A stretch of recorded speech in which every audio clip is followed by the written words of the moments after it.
Bukod sa pagiging artist, hilig ko rin na magkolekta ng mga bagay. Mga Gundam, mga Super Sentai, specifically yung mga Red Rangers.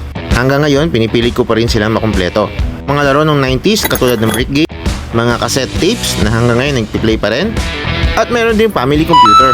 Pero meron akong pinuntahan na isang influencer nung nakita ko ang kanyang mga koleksyon ay talagang napawawa ko. Siya nga pala, si RDR.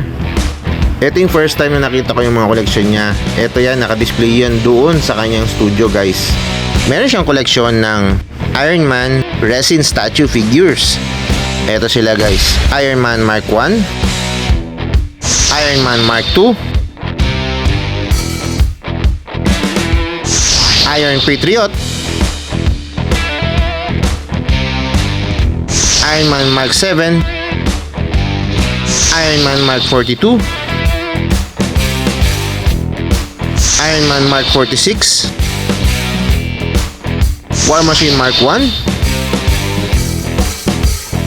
War Machine Mark 3, War Machine Mark 2, Iron Man Mark 6, Iron Man Mark 43, at Iron Man Mark 3. Grabe kahanga yung koleksyon niya ng mga Iron Man statue. Meron din siyang koleksyon ng life-size Iron Man dun sa kanyang conference room. Sobrang nakaka-inspire talaga yung koleksyon ni Bossing.